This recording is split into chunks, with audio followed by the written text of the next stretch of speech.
welcome to the first General Hospital Snark podcast. We are so excited to be with you today. I'm Mama Snark. This is my Junior. my partner in crime, Snark Jr., and we welcome you to our podcast.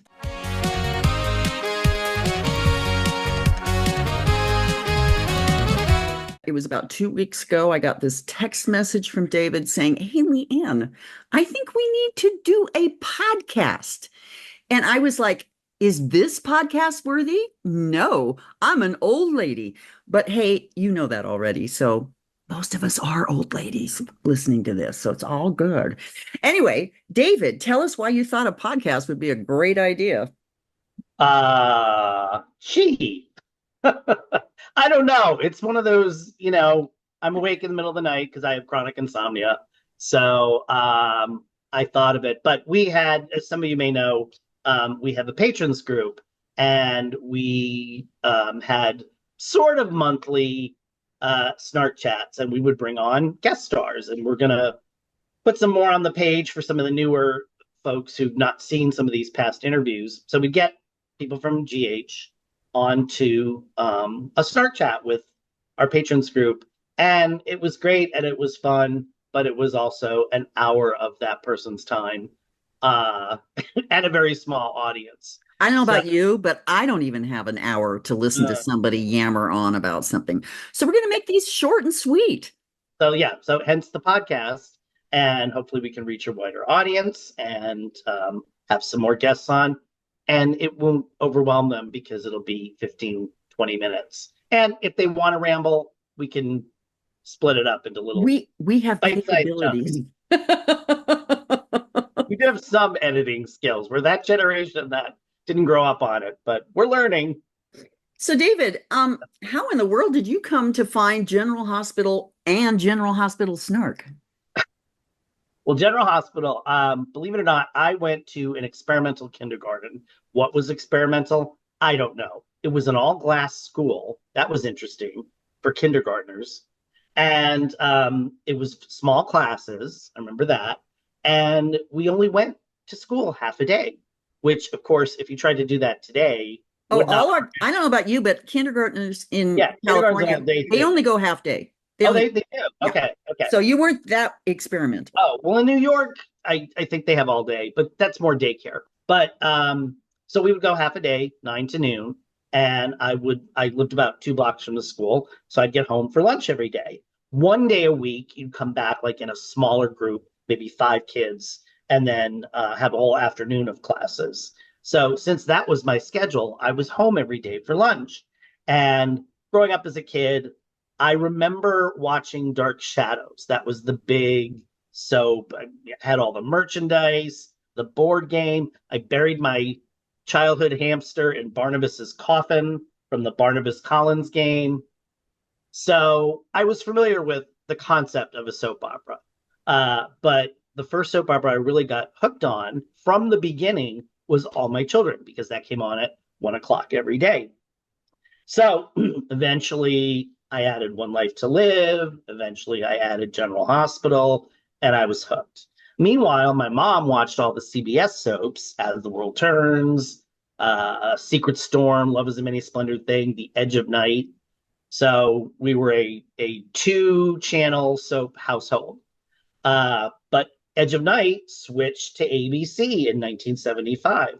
So my mom sort of gradually weaned herself off the CBS soaps and started watching the ABC soaps with me. She even used to put the little tape recorder up to the audio box of the TV to tape the shows that I missed while I was in school, so I could listen to them while I did my homework. How I came to General Hospital Snark, I don't know. Does anybody know? It just popped up one day, and I started commenting. And within a short time, Mama Snark said, "Hey, you want to start writing for the page?" Hey, you seem to know what you're doing. Would you like to help me? Yeah. And I've been doing it ever since 2015. So 2 years, less than 2 years into the page's existence. Yeah, and I'm still trying to figure out why you said yes, because this has become like a wholly unpaid part-time job. Well, at that time, I know he's very polarizing, but My favorite soap writer at that time, the modern day, was Ron Carlivati. And I had been off General Hospital for many years, partially because of the mob stuff. It was just like not for me. So I came back February 20th, which is my birthday, 2012, which was the first day that Frank and Ron took over and their stuff aired. And poor me, I've not skipped an episode or a scene since. I take the bullet You do. I for the will, I will say, I think I hold Frank Valentini and Ron Carlivati. They are the ones who inspired General Hospital Snark because it was March 27th, 2013, and apparently the episode the night before, which I have no idea what it was, but it must have got me all worked up because the next morning I got up and I said, I've got to get all my feelings about General Hospital out. I'm going to start a Facebook page. It's like thinking, don't go back to those earlier posts. They do not hold up well. I can But vouch here for we are. that. So yeah, I'm not like most of us. I was brought to the soap operas through my grandmother, who would tend us as children, and I remember Dark Shadows. I remember thinking this is really cool. And funny enough, the gothic trope is one of my most favorite things in television, in movies, in books. I love the gothicness of things. I will read anything that's got gothic. So, and let's face it, Dark Shadows was uber campy and wonderful, but it was its own genre. And I don't think we could pull something like that off. I mean, today we have Vampire Diaries, which is kind of our equivalent. So there you go. But anyway, we want to do this podcast to chat with you about our feelings about General Hospital. And as we were preparing for this, I was lying in bed thinking about what would I like to talk about? What have I not talked about on the page that I would like to talk about here? And I asked myself the question, in real life, knowing who I am, not in any kind of fangirl thing, but in any, real person, which of the GH characters would I like to be friends with in real life? And I sat there and I sat there and I realized, I don't do drama. My best friend, who's been my best friend for almost 26 years, is the most placid, normal, non-drama human on the planet. And I think, what would it be like to be like Ava's best friend? Because you'd be getting phone calls like, could you come down to the police station and bail me out? I've been arrested for murder. I'm sorry. I don't know about you guys, but I don't want to deal with those phone calls at my No, age and then you have to in go my down life. and really, Ava, are you innocent? You'd have to. I know. And I'd be like, what do you want me to come to the police station? I'm in my pajamas. I am not coming to the police station. That's where I'd be. But then I thought even further, and I thought, no, there are people I would like to hang out with on a regular basis. I would like to be Tracy's friend. I don't know that I want to be Tracy's best friend because I'd have to have a really thick skin because, she gets cranky. I think I'd like to hang out with Maxine Spinelli. Those are the people that most resemble my friend group in real life. Boy, that says a lot about me, doesn't it? But I hang out with musicians and artists and stuff, and they're a little quirky, not unlike Spinelli and Maxie. So those are the people I'd hang out with. What about you, David? Who would you hang out with? That's a good question. I live in New York, so drama faces me every time I walk out my door. That's just a fact of life in New York. So I could deal with somebody like Abe. I know people like Ava, not specifically anybody who's murdered somebody, but Would be a people of deal that breaker. I'm people of sorry. that temperament that you really want to stay on their good side. That's the number one thing. I think I could handle Tracy because Tracy's snarky, but I could be snarky right back. So Tracy would probably be. I get the Maxi Spinelli thing because yeah, they're the most normal. Most of their problems are work problems, not personal life problems. But I don't know. And Tracy, maybe Chase. Yeah, Chasing I thought about that too. I mean, maybe Chase he'd in want to, Brooklyn right now seem fairly normal. maybe So they'd come do karaoke with us. That would be if fun. there you go. Or the hatchet throwing. Oh, yeah. Well, I could think of some people I'd like to, oh, never mind. We're not going to go there. Yeah, we have the hatchet throwing thing in New York. So it's It's a real thing. Their Although I don't rage know. is real in New York. The only thing is, I don't think the tables are that quite as close to the actual hatchet throwing, but That looks so safe. for dramatic purposes, Yeah, yeah. you got your axe back here, but oh, sorry, Oh, sorry, Bill. I didn't yeah. mean to hit you in the forehead with my axe. I mean, I've done that with bowling, so I have hit people Oh my behind me, gosh. not with the ball, but like I've gone too far back because I'm going to take a run. I run up to the line, but yeah. So So we're recording this on Friday, September 20th. This week in General Hospital, we've had some returns. We got the newly northernified Marty with his non-accent, and we not got so Cyrus Kentucky. back yesterday, leaving flowers for coma patients. So that's exciting. How do you feel I about guess these guys? I guess all of Laura's family's coming back. That exists. I'm I'm not kidding. mad about that. I'm not mad about that. Yeah, but I really could. Let's speed up the Lulu thing. I mean, again, this over concentration, and I Here, let me understand do my how. Lulu impersonation.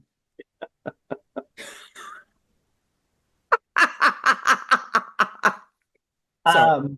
No, and I understand it because they're ramping up this story, but it just I never say this often. I think I did say it on the page though today. They ramped it up too fast because all of a sudden it's like, when were these people visiting Lulu? We should have Supposed, had Lulu conversations 6 months ago. yeah, yeah. But Or and all along, dropping. all along. But and Frank got a wild hair in the middle of the night and called up one of the writers and said, "Hey, Elizabeth, you know how we love all the old people? Could you let's bring Lulu back. So start talking about Lulu." And she's like, "Okay, hang on." You Yeah.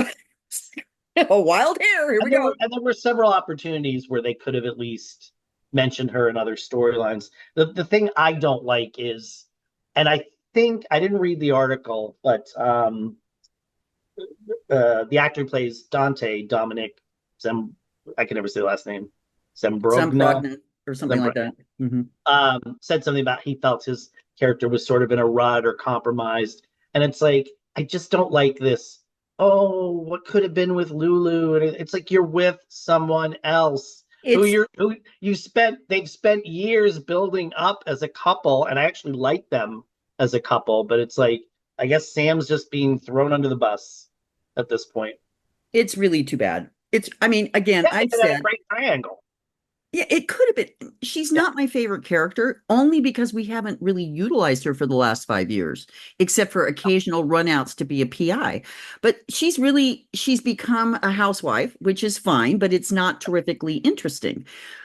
There's so much potential of how this could be handled, and I think they're just doing it badly for a Yeah, change.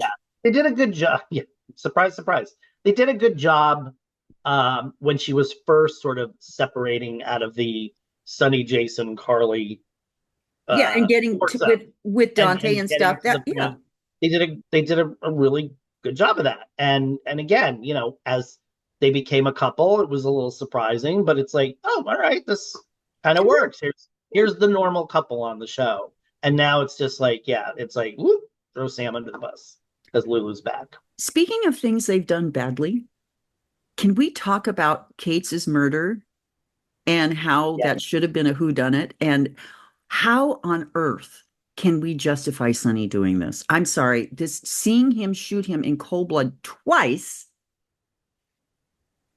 Why are we still Yeah. justifying this man's actions? You know, David, I don't get it. Yeah, I see. I liked, again, going back to the Ron Carlivati 3 years, 3.5 years. He wrote Sonny as a villain, which to me is what he should be. And Sonny actually did go to prison during that time.